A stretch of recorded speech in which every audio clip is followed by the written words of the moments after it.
menetapkan Rizik Syihab sebagai tersangka, polisi meminta yang bersangkutan kooperatif.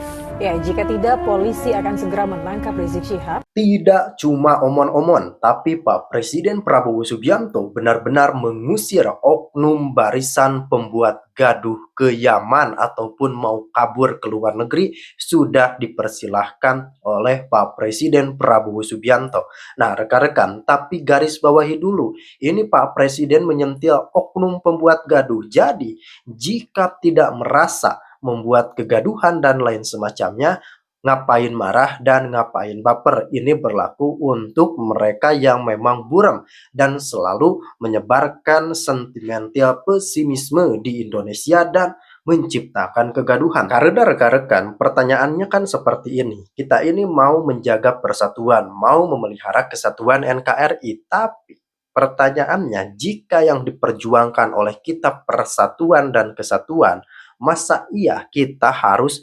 menormalisasikan oknum-oknum pembuat gaduh dan oknum-oknum pencipta kerusuhan?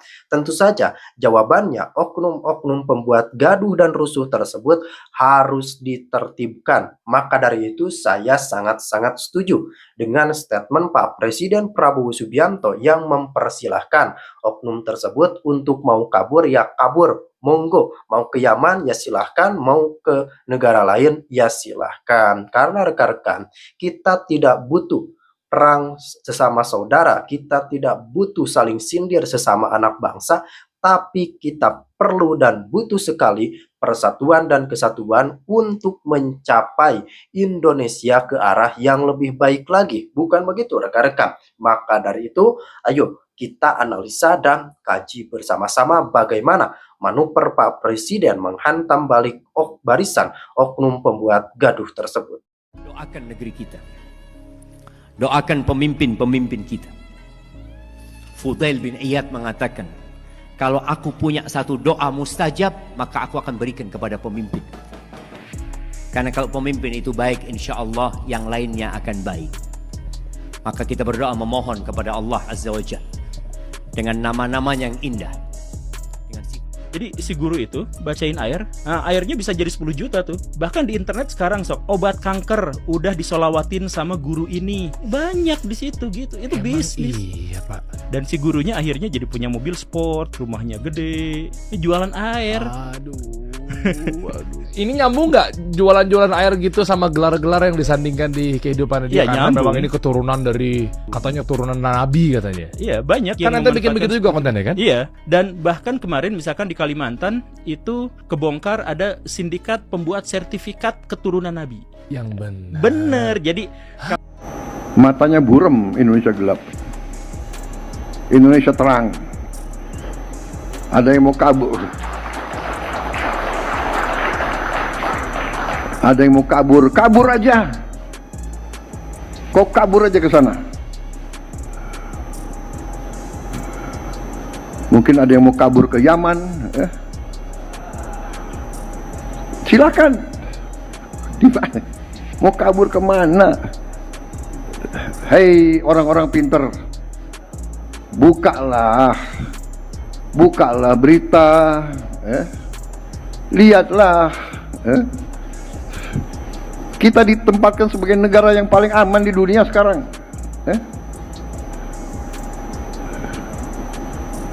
Kabur aja deh.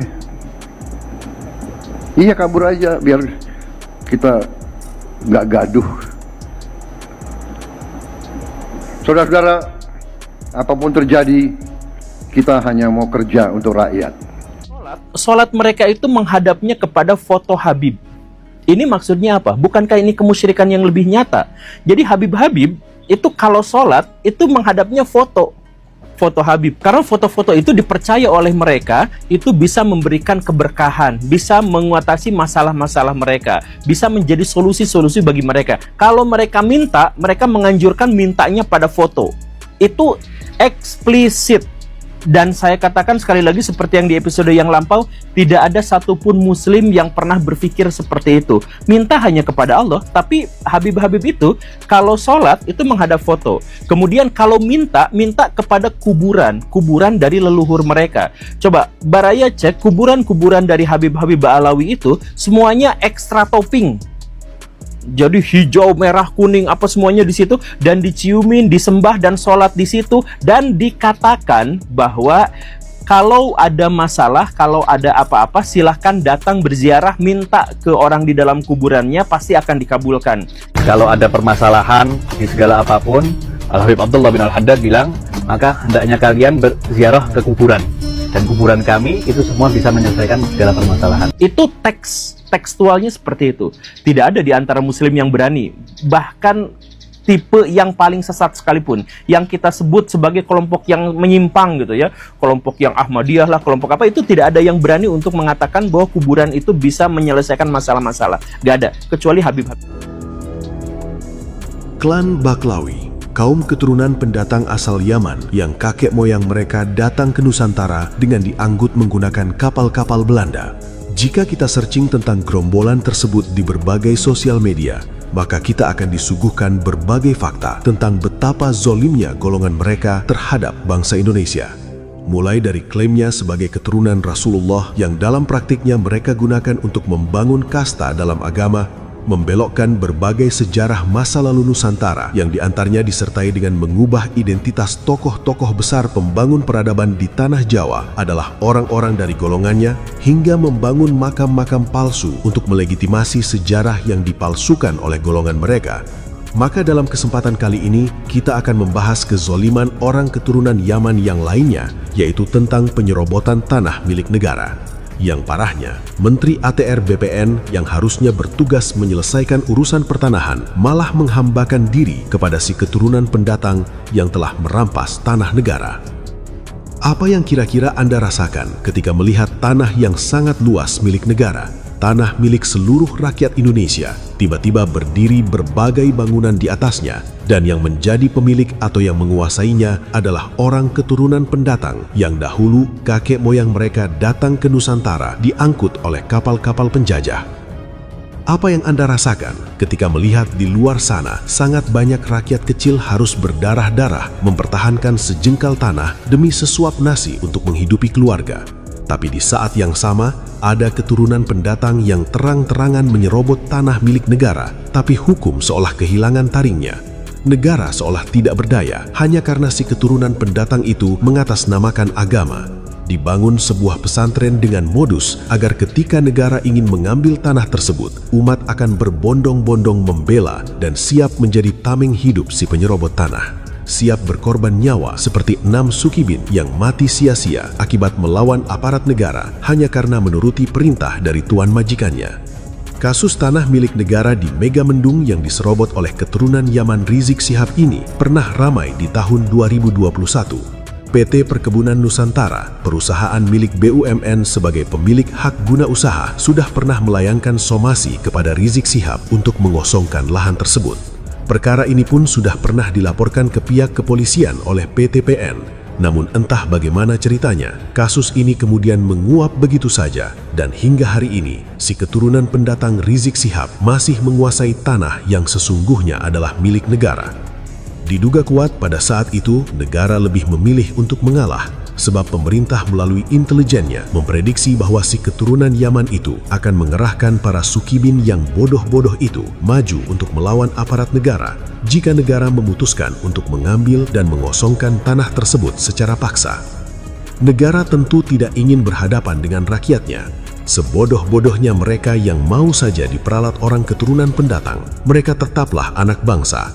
Terlebih lagi sebelumnya sudah terbukti karena kebodohan itulah 6 anak bangsa yang menjadi Sukibin akhirnya mati sia-sia karena berani melawan aparat negara hanya karena menuruti perintah dari tuan majikannya. Tanah ini AJU-nya milik PTPN, betul. Tapi 30 tahun PTPN tidak pernah menguasai secara fisik, saudara. Catat itu. Dan secara 30 tahun tanah ini ditelantarkan oleh PTPN. Ditelantarkan katanya 30 tahun. Pemerintah itu baru memberi HGU kepada PT PN 8 itu tahun 28. Berarti tidak diurusnya oleh PT PN belum 30 tahun kan? Karena HGU-nya itu baru diperoleh tahun 2008. Kalau diklaim tahun 2013 berarti kan baru 5 tahun sejak PT PN mendapat HGU dari pemerintah. Kalau Rahman itu adalah punya tanah itu dijual oleh orang. Itu bagaimana perasaan Rahman? Ya, tentu kami tidak terima jika tanah itu milik... Nah, PT PN 8 juga tidak terima terhadap hal tersebut. Baik, Pak Taufik, kalau sudah seperti ini, jadi bagaimana nanti pengambilan aset kembalinya, Pak Taufik? Ya tentu saja harus sesuai dengan somasi yang dilayangkan oleh PT PN 8. Pihak yang menduduki itu harus keluar tanpa syarat. Karena semua ini wakaf untuk umat. Kira-kira jelas tidak? Jelas tidak? Nah maka itu kalau ada pihak-pihak yang ingin coba mengusir kami dari tempat ini, kami akan pertahankan ini karena ini milik umat Islam, bukan milik pribadi. Betul? Siap jaga MS? Siap jaga MS? Takbir! Sallu ala Nabi.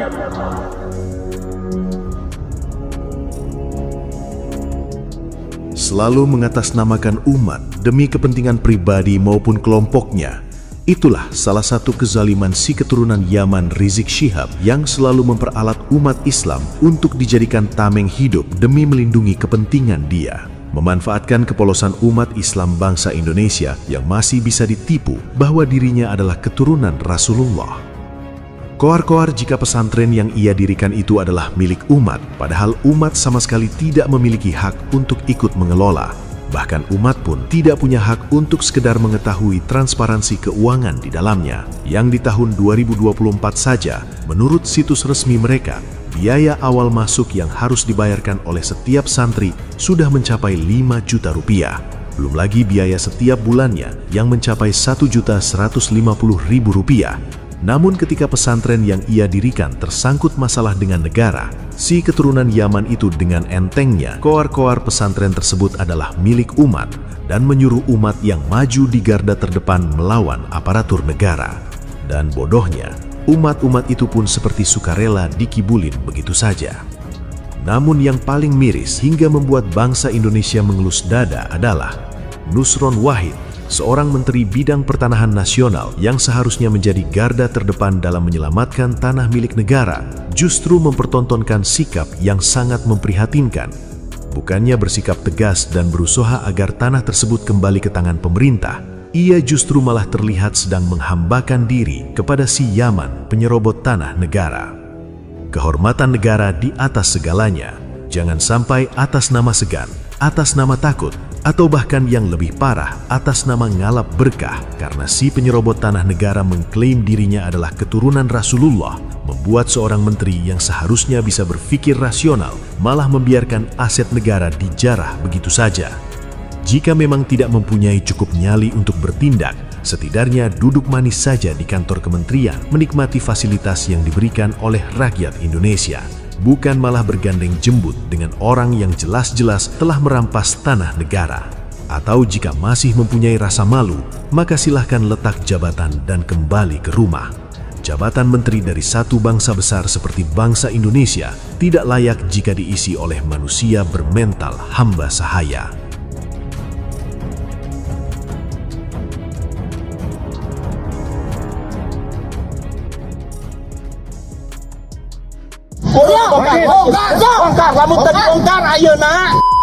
Gubernur Jawa Barat, Kang Deddy Mulyadi nampaknya cukup serius menunjukkan taringnya kepada para perusak lingkungan. KDM tidak pandang bulu dalam mengambil langkah tegas kepada para pelanggar dan perusak lingkungan. Salah satu bidikan pertamanya menyasar kawasan wisata Hibis Fantasi di Puncak, Kabupaten Bogor. Dia memutuskan untuk membongkar lokasi wisata itu karena dinilai melanggar dan diduga menjadi salah satu penyebab banjir dahsyat di kawasan Puncak Bogor beberapa waktu yang lalu. Ketegasan KDM untuk mengembalikan kawasan Puncak menjadi hutan seperti semula tentu saja akan berdampak juga pada bangunan-bangunan yang menyalahi aturan dan tidak memiliki izin, tak terkecuali pesantren milik Rizik Syihab. Dikutip dari berbagai sumber, pesantren Markas Syariah yang berada di Desa Kuta Megabendung, Bogor, milik Rizik Syihab akan digusur. Pasalnya, lahan yang ditempati untuk pesantren tersebut merupakan lahan milik PT Perkebunan Nusantara 8, Gunung Mas. PTPN melayangkan surat somasi kepada pesantren milik Rizik Syihab untuk segera mengosongkan lahan tersebut. Perintah pengosongan lahan pesantren tersebut dilayangkan melalui surat somasi. Dari isi surat somasi itu, diketahui jika pesantren Alam Markas Syariah disebut-sebut tidak mengantongi izin dan persetujuan dari PTPN sejak berdiri pada tahun 2013 lalu. Artinya pendirian pesantren itu berstatus ilegal dan bisa tergolong dalam tindak pidana penggelapan. Hal atas barang tidak bergerak dan larangan pemakaian tanah tanpa izin atau kuasa. Pernyataan itu salah satunya diatur dalam pasal 385 KUHP. Dalam surat tersebut, PTPN memberikan kesempatan terakhir untuk pihak Rizik agar segera menyerahkan lahan tersebut. Pihak pesantren Rizik Syihab diberi waktu selambat-lambatnya 7 hari kerja terhitung sejak surat itu diterbitkan. Apabila pihak Habib Rizik tidak menindaklanjuti hal itu, PTPN mengklaim akan melaporkannya ke pihak kepolisian daerah Jawa Barat. Sementara itu, kuasa hukum FPI, Aji Sianuar, membenarkan lahan yang ditempati pesantren Rizik memang merupakan milik PTPN 8. Namun, tanah tersebut tak diurus oleh PTPN selama 30 tahun. Lahan tersebut justru digarap oleh masyarakat setempat. Dalam Undang-Undang Agraria tahun 1960 disebutkan bahwa jika satu lahan kosong digarap oleh masyarakat lebih dari 20 tahun lamanya, maka lahan itu masyarakat berhak untuk membuat sertifikat tanah yang digarapnya. Sedangkan kata Aziz menambahkan dalam Undang-Undang HGU tahun 1960 disebutkan bahwa sertifikat HGU tidak bisa diperpanjang jika lahan itu ditelantarkan oleh pemilik HGU tidak menguasainya secara fisik dan lahan. Tim Rizik mengaku tak keberatan jika tanah yang ditempati pesantren tersebut hendak diambil oleh PTPN. Namun Rizik meminta PTPN memberikan ganti rugi yang setimpal yang telah dikeluarkan untuk pembangunan pesantren tersebut. Silahkan pemerintah mengambilnya, kalau merasa dibutuhkan oleh negara, silahkan ambil. Tapi tolong kembalikan semua uang yang sudah dikeluarkan para umat untuk pembangunan pesantren ini, supaya uang itu bisa kita buat membangun di tempat lain, bukan seenaknya rampas-rampas aja, ungkap Rizik Syihab dalam salah satu ceramahnya di Megabendung, Bogor. Sementara itu, Deddy Mulyadi juga nyebut jika pelanggar tak ada yang akan menanggung ganti rugi dari pembongkaran. Biaya pembangunan itu ditanggung sendiri dan itu menjadi resikonya.